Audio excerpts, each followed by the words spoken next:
Hey guys, my name is Toby and today we're going to be taking a look at the Content Aware Fill tool, which, as far as I'm concerned, might as well be a little piece of magic that lives inside of Photoshop and is created by wizards, because there is no logical explanation for how this works. However, it is a brilliant tool that I thoroughly recommend you use whenever possible.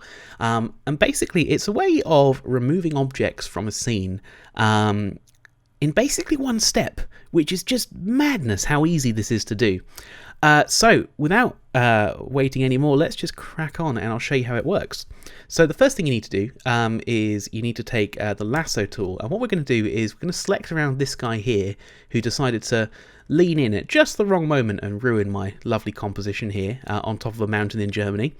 And we're just going to kind of highlight around him fairly loosely. Now, you will notice I have left a reasonable amount of space in here in my selection, and that's important to do. When Content Aware kind of analyzes stuff, it has to analyze what's kind of towards the edges of your selection. If you did a really tight selection on him, this wouldn't really work. So you need to leave a bit of space around the thing you're trying to remove. And that's pretty much the only thing you need to remember, other than the keyboard shortcut, which is Shift, and then I believe it's Delete on the PC, and Backspace on the Mac. And it's already got this selected for me, because I've used it recently. But if it's not selected, just go ahead and select Content Aware from this list. I wouldn't worry about that. Normal, opacity 100%, and hit OK. And that's it. It's done. If I hit Command or Control D to deselect, you can kind of see that that's done a really good job of obliterating him. It's like he was never there. Now, there are a couple of minor indiscretions. It's not the absolute end-all answer to everything, and there are situations where this won't work and you will have to do it yourself. And a lot of the time, this is just like a good starting point to get Photoshop to do most of the work for you, and then you can kind of polish it up like we're about to now. So I think in terms of the sky and the mountains, that's perfect. You don't need to touch it again, that's fine. But I think there's just a couple of areas down here that we do need to just kind of go over. And we're going to do that on a new layer. So I'm going to make a new layer, and then we're going to take the clone stamp tool. And by the way, this is kind of in my opinion, the preferred method whenever you're clone stamping is to always do it on a new layer, because it means that if you want to change something later, you can. If you are going to do that, you need to make sure that your clone stamp tool up here is set to current and below. I wouldn't recommend using all layers, because sometimes that can get a bit messy if you're doing a complicated composite with adjustment layers and that kind of thing, but generally current and below will do a really good job. If you just have current layer selected, because you're working in this layer here, it's going to be trying to clone stamp from nothing, so it won't work. So current and below is the one to pick. With the clone stamp tool, I'm going to hold down Alt to kind of set a sample point. I'm just going to set a sample point kind of on that line there, so that I've got something I can line up.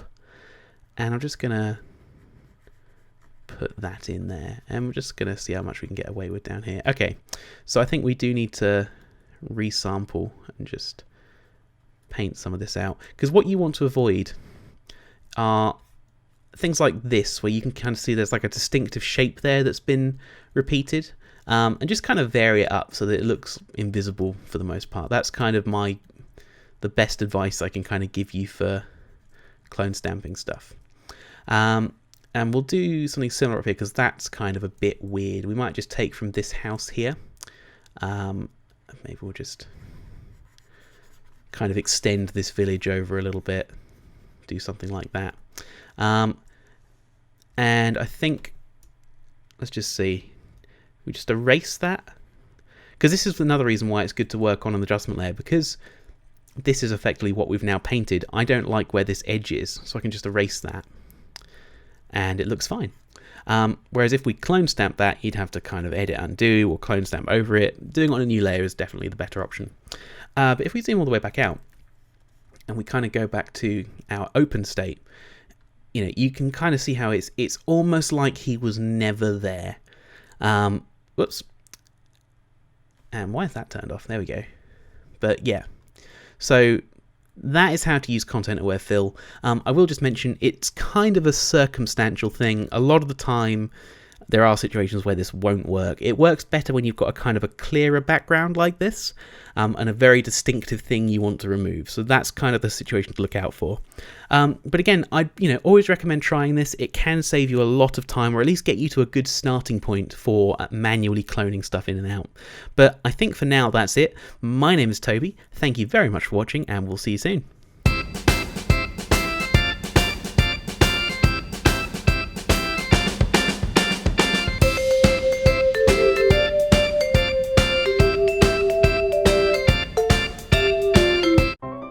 Hey guys, did you know that right now we're giving away over 2 hours of professional compositing training for free? All you have to do is sign up for our newsletter and we'll send you a free detailed tutorial on how to make this image from start to finish. Also, you'll never miss another video as we'll send you regular updates whenever we bring out new content. So please go and check it out at bigideaedit.com/newsletter.